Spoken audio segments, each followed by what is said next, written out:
උගත් කතා අවසාන දිගහැරුම සිය දේපල හානිවීම පිළිබඳව බුදුන්ගෙන් අසා දැනගැනීම සඳහා පිටත් වූ යාචකයා ගමනාන්තය දක්වා ගමන් කරමින් පවතී.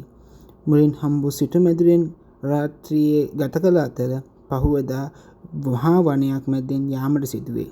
මේ අසිපත් වනාන්තරයක් වන අතර යෑම දුෂ්කර බැවින් එහි වූ තාපසවරයෙකු මුණ ගැසීමට ඔහුට සිදුවේ. අද කතාව එතැන් සිට උගත් කතා. මෙන්න මේ තාපසවරයා මෙයා මේ හිමි ඇවිදවිද දැන් මේ යන්න විදියක් බලනකොට තාපසවරයා ඇවිල්ලා අහනවා මොකෝ කියලා. තාපසවරයෙක් වගේ මෙයා මායාකාරයෙක්. එයාගේ අර මායා සැරය ටිකක් එහෙම තියෙනවා. එයා අර කාලයක් තිස්සේ මැජික් එහෙම කරන්න පුළුවන්. කියන්නේ මායාක වැඩ කරන්න පුළුවන්. එහෙම හරි යෝගී තත්ත්වයේ එහෙම කෙනෙක්. ඊට පස්සේ මෙයා දැන් අර එකත් යන ඇවිල්ලා ඇහුවාම මෙයා යාට කියනවා මම ඇවිල්ලා බුද්ධව හොයාගෙන යනවා. මගේ ප්‍රශ්නයක් අහගන්න මේ වනාන්තරේ මම කොහොමද පසු කරගෙන යන්නේ කියලා. ඊට පස්සේ මෙයා කියනවා ඔබ බුද්ධව හොයාගෙන යනකොට මට තියෙනවා බුද්ධගෙන් අහන්න එක පැනයක්. මට ඒ පැනයට උත්තර ඔබ හොයාගෙන එනවනම් මම ඔබව මගේ මායා ශක්තියෙන් මේ කැලෑවෙන් එහා පැත්තට ගිහිලා රවන්න ඒක කමන්නේ කියලා. ඊට පස්සේ එයා කියනවා හරි මෙයා කොහොමද බුද්ධව හොයාගෙන යන්නේ ඒක. එතකොට බුද්ධව හම්බුනාට පස්සේ ප්‍රශ්නේ අහන්න පුළුවන්නේ. ඒ හින්දා මෙයා ඒකට කැමති වෙනවා. දැන් එතකොට මෙයා ගාව ප්‍රශ්න තුනක් තියෙනවා. එකක් තමයි මෙයාගේ කොච්චර හම්බුණත් හයියට ඉතුරු වෙන්නේ මීයක් කියලා කාලා විනාශ කරලා දානවා. ඒ කර්මය නැති කරගන්නේ කොහොමද කියන එක. දෙවෙනි එක තමයි අර සිටු කුමාරයාගේ ඒ දුව කතා කරන්නේ නැති එකට එයාට පොරොන්දු වෙච්ච ප්‍රශ්නේ. ඊළඟ ප්‍රශ්නේ තමයි දැන් මේ මායාකාරය නැත්තම් මේ යෝගීවරයා අහන ප්‍රශ්නේ. එයා අහන්නේ මේ මම අවුරුදු 700ක් තිස්සේ භාවනා යෝගීව මේ කය ඇතලා මට මේ යන්න ඕනේ දිව්‍ය ලෝකෙට. කියන්නේ ඊළඟ ආත්මයට යන්න ඕනේ. මට නිවීම සාක්ෂාත් කරගන්න ඕනේ. හැබැයි මට එතනට යන්න බැරි වුණා. මම කොහොමද එතනට යන්නේ කියලා කියන්නේ කියලා. ඉතින් මෙයා පොරොන්දු වෙනවා මම ගිහිල්ලා බුද්ධගෙන් මේක අහලා ඇවිල්ලා ඔයගලන්ට කියන්නම් කොහොමද එතනට යන්නේ කියලා කියලා. ඊට පස්සේ මෙයා ඉතින් යාගේ මායා බලයේ මේ කැලෑ මැද්දෙන් යාව එහා පැත්තට අරන් යනවා. එහා පැත්තට අරන් ගියාට පස්සේ මෙයා ආයේ නෝමල් ගමනින් ඔහොම යනකොට දැන් එන්න මේ කන්ද එන්න ලඟ වෙනවා. ලඟ වෙලා මෙයා කන්ද දැන් පේන්නේ මානේ ලොකු එතනින් ඒගොල්ලන්ට හම්බෙනවා ලොකු විශාල පොකුණක්. මේ පොකුණ හරහා ලේසියෙන් ගමන් ගයන්න විදිහක් නැහැ. හරිද? මේ ඉතින් ගමන් කරන්න තියන්නේ මෙයා කල්පනා කරනකොට එතන ඉන්න යෝධ ඉබ්බෙක්. මම මුලින් කිව්වනේ කතාවේ මේ කතාවේ යෝධ ඉබ්බ කොහෙද ඉන්නේ? ඉබ්බ කතා කරනවද? ඒ වගේ ප්‍රශ්න අහන්න එපා. මොකද මේ කතා හැදෙන්නේ අර අපේ සංස්කෘතිය ඇතුලේ හරි කොහේ හරි මිනිස්සුන්ට යම් දෙයක් උගන්වන්න හරි මොකක් හරි අපි කතන්දර ගැන වෙනම විග්‍රහයක් කරමු සමාජ විද්‍යාත්මකව කතා ඇති වෙච්ච විදිහ ගැන ඒක හරි රසවත්. ඒ කියන්නේ රුවන්වැලි සෑය ඇතුලේ තාමත් පානක් පත් වෙනවා කියනවා වගේ ඒවා හරිම ලස්සන සංකල්ප මම ඒවත් අරන් එන්න එකක්. ඒක කියන්නේ ජනශ්‍රුතිය ගැන කතා ගන්න වෙනම දවසක් තියාගන්න. මොකද ඒක අර හැදෑරීමක් එක්ක පොත්පත් ගොඩක දැනුම අරම විශ්ලේෂණය කරලා ටිකක් කාලය අරගෙන සමහර පැයක් විතර වගේයි ඒ වගේ එකක් විග්‍රහ කරන්න. ඉතින් ටිකක් කාලය අරගෙන හිමිහිට කියන්න ඕන එකක්. ඒක මම විග්‍රහ කරලා දෙන්නම් කතන්දර කොහොමද තුනේ කියලා. හරි. අපි මේ කතාවට එමු. ඊට පස්සේ දැන් ගියට පස්සේ මේ හම්බෙන ලොකු ඉබ්බෙක්. ඉබ්බාට කියනවා මට මේ බුද්ධව හම්බෙන්න යන්න ඕනේ. මාව ඔයාට පුළුවන් ද මාව මේක එතර කරන්න. පස්සේ ඉබ්බා කියනවා හරි මට ගැටලුවක් තියෙනවා. එක ප්‍රශ්නයක්. ඒක බුද්ධගෙන් අහලා මට උත්තරයක් හොයාගන්න ඕනේ. එතකොට ඔයාට පුළුවන් ද මට එහෙම උත්තරයක් හොයලා දෙන්න? ඒ උත්තරයක් හොයලා දෙනවා නම් මම ඔබව මේකෙන් එහා පැත්තට අරන් යන්නම් කියලා. मैं इतनी कोहमत बुद्ध हम बेन यानी कि कोहमत प्रश्न हान बोलवांगे की गिरा मैं कहने हाँ किया कीनो जाके नो मग में अवधु दाहत इससे मैं मितंटला इन्ना मट मकरेक वेन्नोनी मट मकरेक वेन्न अवस्थावा खंबुन्ने हाइडे मम्मी सहना आसावें इनमा मकरेक वेन्न මම කොහොමද මකරෙක් වෙන්නේ කියලා මට පොඩක් අහලා කියන්නේ කියලා. ඊට පස්සේ මම කියනවා හරි අහන්නම් කියලා එහා පැත්තට අරගෙන යනවා. අරගෙන ගියාට පස්සේ දැන් අරන් ගියානේ.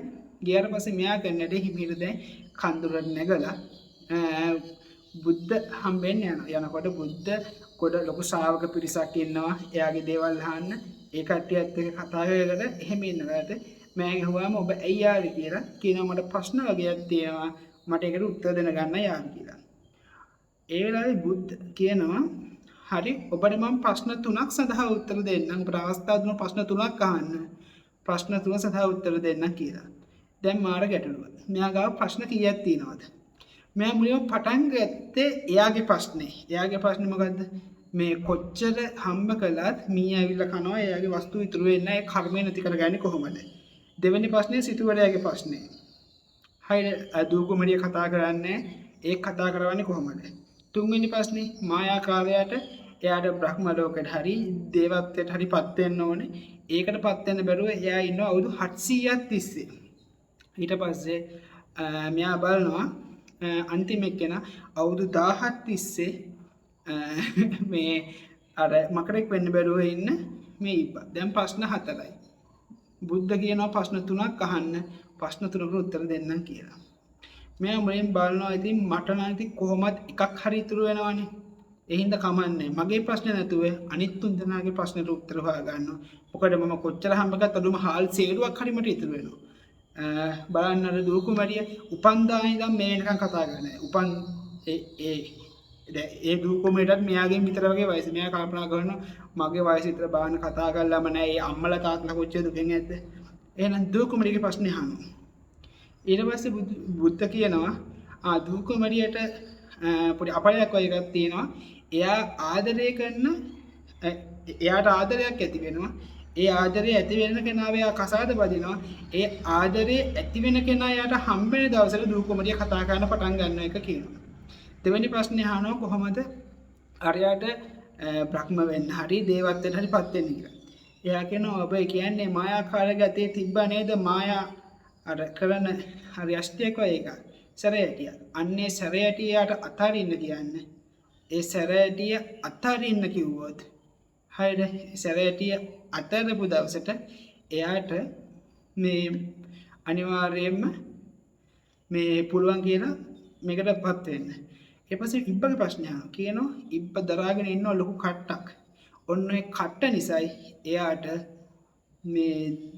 මකරෙක් වෙන්න බැරි. එයාට කට්ට අතාරින්න කියන්නේ කියලා. ඉතින් දැන් ප්‍රශ්න තුනම අහගෙන දැන් මෙයාගේ ප්‍රශ්නේ අහන්න හම්බුන්නේ නැහැ. මෙයා හිම හිට පහළට එනවා. එනකොට අර වැවගාව ඉන්නවා ඉබ්බා. ඉබ්බානෝ මේ ඔබ මගේ ප්‍රශ්නෙට උත්තර අහනවද? ඔව්. ඔබගේ ඔය කට්ට අතාරින්න කිව්වා. කට්ට අතහැරපු ගමන් ඔබව මකරෙක් වඩපත් දෙය කිව්වා. ඉතින් ඇවිල්ලා එහෙම කරලා දැන් මෙයා මේ පැත්තට ගිහලා කට්ට අතහැරියා. කට්ට අතහැරපු ගමන් එයා එකපාරටම මකරෙක් වඩපත් වුණා. ඊට පස්සේ මකරෙක් වඩපත් වෙනවත් එක්ක මේ කට්ට ඇතුලේ තිබිලා හයිට සෑහෙන කාලයක් අවුරුදු 1000ක් පරණ මැණික් කැට 3ක් වැටෙන්න ගත්ත බිමට. ඊට පස්සේ මකර කිව්වා දැන් මට කට්ටෙන් ඇති වෙටකුත් නැහැ. ඔය මැණිකින් වෙටකුත් නැහැ. ඔබ ඔය මැණික් ටික අරගෙන යන්න කියලා.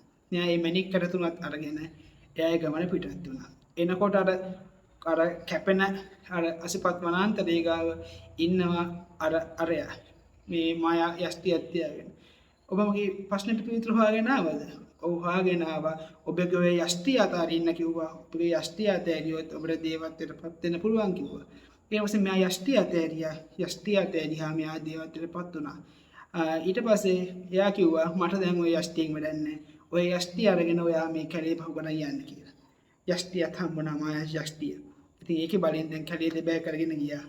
අන්තිම එක අර දූකුමරිය ගාවට එතනට ගියාට පස්සේ එයා කිව්වා ඔබ මගේ ප්‍රශ්නෙට පිළිතුරු හොයාගෙන ආවද? ඔව් මම පිළිතුරු හොයාගෙන ආවා. ඒ දූකුමරියව ඔබ අල්ලන් ඉන්න වැඩි හයිද දූකුමරියව අතාරින්න කිව්වා. දූකුමරිය කැමති දූකුමරියගේ හිත යන කොල්ලෙක් එයි කිව්වා. එයාට ආදරේ හිතිච්ච ගමන් දූකුමරිය කතා කරන්න පටන් ගන්නයි කියලා කිව්වා. ඒ කියනකොටම දූකුමරියට කතා ගන්න පටන් ගන්නවා. දූකුමරිය මෙයාට කැමැත්තක් ඇති වෙලා පස්සේ ඒ දෙන්නව කසාද බන්ධව දෙනවා. ඕක තමයි සාමාන්‍යයෙන් බේසික් කතාව. දැන් මේක අපි ලියා ගමු. පොඩක් ක්‍රියේටිව් විදිහට ලියා ගමු. මේක ලියනකොට බලන්න හැම වෙලේම මොකක්ද උනේ කියලා. මෙතනදී හැමතැනකම අත්හැරීම තුළ නිවීමක් සකස් වුණා. ඒ කියන්නේ මේ හාල් ටික ඉතුරු වෙන්නේ නැති ඒ ප්‍රශ්නෙට පිළිතුරු හොයාගෙන ගිය කෙනා බුදුන්ගෙන් අහන්න තිබ්බ බුද්ධගෙන් අහන්න තිබ්බ ප්‍රශ්නේ යා මුලින්ම අතෑරි අනිත් අය ගැන හිතලා. හරිද? එයා අතෑරියා. දෙවෙනියට ඉබ්බා කටුව අතෑරියා. හරිද? ඊට පස්සේ මායාකාරයේ යෂ්ටි අතෑරියා. සියල්ල අතහැරපු නිසා එයාට දේවල් හම්බුණා. අතන දූකුමරියගේ පියා දුවබව මේ හිර කරන් ඉන්නේ එක අතෑරියා. අතෑරිය විතරයි දූකුමරියට නිදහස හම්බුණා. එහෙනම් ජීවිතේ ගොඩාක් ප්‍රශ්න තියෙන වෙලාවක ජීවිතේ හිර වෙලා ඔක්කොම වෙලා තියෙනවට පොඩ්ඩක් කල්පනා කරලා බලමු අපි මොනවද අල්ලන් ඉන්නේ කියලා. සමහරක් වෙලාවට අපි මේන්ටේන් කරන්න ඕන නැති අපිට අදාළ නැති ප්‍රශ්න උදෙසා අපි අපේ කාලේ නාස්ති කරනවා. සමහර දේවල් අපි මේන්ටේන් කරන්න ඕන නැති දේවල්. ඒ මේන්ටේන් කරන්න ඕන නැති දේවල් කියන්නේ පවත්වාගෙන යා යුතු නැති දේවල් අපි පවත්වාගෙන යනවා. ඒක ෆෑ එකක් වෙන්න පුළුවන්, යාළුකමක් වෙන්න පුළුවන්, එහෙම නැත්නම් ණයතුරුසක් ගන්න, එහෙමත් නැත්නම් සිගරට්, මත්ද්‍රව්‍ය මේ ඕන දෙයක් වෙන්න පුළුවන්. පොඩ්ඩක් බලන්න ඔබ ප්‍රශ්නක නම් ඉන්නේ මේවා කොහොමද ඔබට එෆෙක්ට් වෙලා තියෙන්නේ කියලා. බොහෝ දුරට මේක කොහෙන් හරි ඔබේ ජීවිතයට සම්බන්ධ වෙලා තියෙන පුළුවන්. ඔබට අවශ්‍ය නැති ඔබට මේන්ටේන් කරන්න යන්න ඕන නැති මොනවා හරි දෙයක් ඔබ මේන්ටේන් කරන් යනවා. එහෙම මේන්ටේන් කරන් යන්නේවා අතාරින්න ඔබට සතුට සෞභාග්‍ය උදා වෙනවා. එහෙනම් උගත් කතා සෙග්මන්ට් එකෙන් අදට නවත්තන්න. තවත් උගත් කතාවක් අරගෙන ඊළඟ දවසේ එන්න. මේ වගේ අත්හැරියාම ඔබට මොන හරි යම් දෙයක් හම්බෙච්ච දේවල් දිනවනම් කමෙන්ට් එකක් දාගෙන යන්න. මම හිතනවා මේ කමෙන්ට් එකෙන් ඇවිල්ලා අනිත් අයන්ටත් ජීවිතය අතහැරලා ගොඩ යන්න chance එකක් හම්බෙයි කියලා. එහෙනම් අදට ගිහින් එන්න අපි යනවා. ජයෙන් ජය. උගත් කතා